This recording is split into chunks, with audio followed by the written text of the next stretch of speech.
Number 16, NC State women's basketball really lost to Rhode Island at home. 68-63. So what exactly happened? I apologize for looking down because I cannot memorize all this stuff. NC State was favored in this game by 19.5. Going into the game, Rhode Island was 5-1, so you shouldn't have slept on them anyway. But you lost to them. And now Rhode Island's 6-1 on the year, while NC State is 3-3 on the year. And I expect NC State to drop. It's more like how much will they drop at this point? Because NC State only lost this one game and not both this week, but still. At halftime, Rhode Island was actually up 33-30. Second half, NC State did score 33 points, but Rhode Island scored 35. But there's obviously more to the game than that. That's why I'm going to go with the last minute of the game as well as the stats.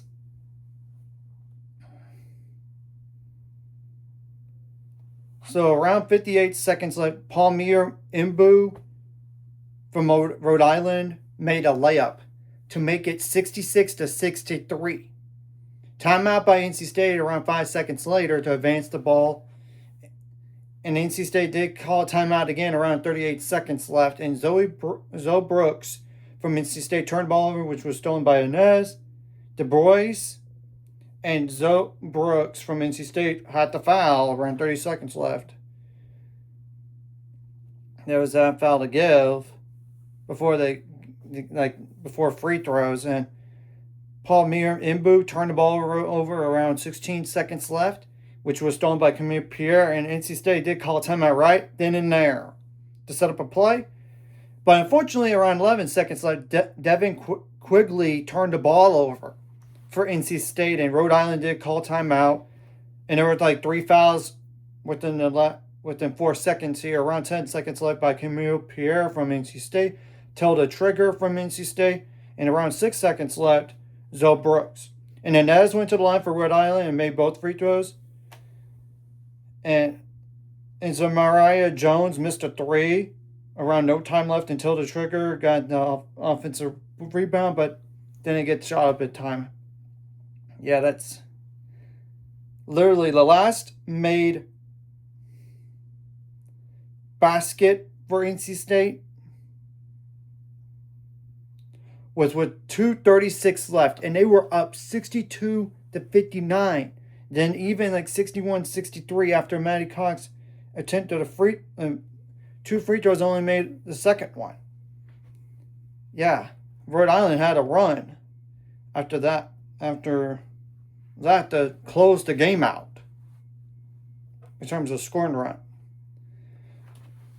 So NC State shot not bad in this game. 43% on 58 attempts, 37% on threes on 19 attempts, 86% on free throws on 7 attempts though. 35 rebounds. How many of those were offensive?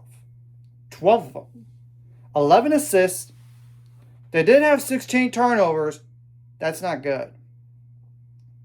5 steals, 2 blocks, and 15 fouls. And they had how many bench points? 8 plus 3, that's 11 plus 5, that's 16 points. And 2 double-digit scores combined for 31 points. And 1, 2, 3 other players scored 6 more points this game combined for 24 because all 3 of them had 8, respectively.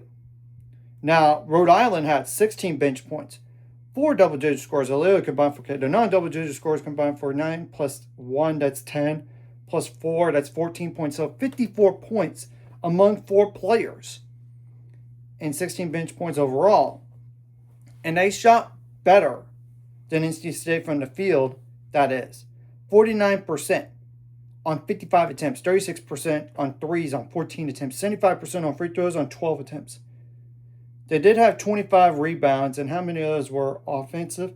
5 of those. So they got out-rebounded in this game, but they still won. 6 assists, 12 turnovers, 11 steals, though. That's probably one of the major reasons why they won. and 2 blocks, and they did have 10 fouls. Now I'm going to go like points off turnovers, points in the paint, and fast break points as well. Points off turnovers were even, 11 apiece. Fast break points favored NC State, 10 to 11. However, points in the paint favored Rhode Island, 36 to 30.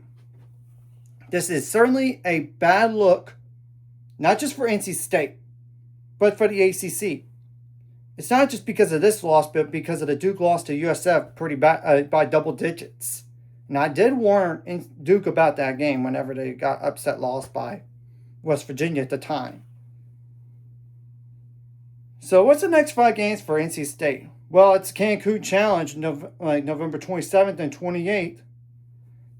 And both of those games are against either 5-1 teams or 6-0 teams. Granted, you have to wait and see what opponents they played and everything like that. The first game's against Green Bay, and they beat Kansas State.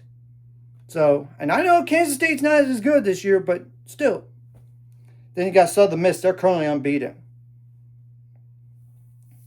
Then you got the ACC SEC Challenge with Oklahoma, but that game's on the road. That's tough. If you lost to Rhode Island at home, you could certainly lose to Oklahoma on the road. I'm sorry. Even though you beat Tennessee early on. Maybe that team shows up again. I don't know. Then you got Seton Hall at home. December 7th, December 14th, you got to go on the road to Miami, Florida. Now, this is obviously a really good look for the A-10. Then they almost took down Baylor yesterday in Davidson. And that was in an overtime game. 74-72. So, I think this really could help Rhode Island as a case of maybe if you don't win your conference tournament, you could be an at-large bid as long as you avoid bad losses along the way. And the only loss for Rhode Island up to this game was Rutgers, which I don't know how good of a loss that's going to be down the line. But that's only a 5-point game. And the next game they're going to have home against Princeton, and Princeton's a good program.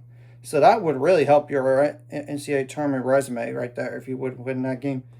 Then you got St. Joseph's on the road December 3rd. It'll start conference play. Then you got Maine on the road December 7th. You got Providence on the road December 10th. December 19th, you got Wagner at home. And Wagner is probably the win right there. And same thing goes for Maine, I would think.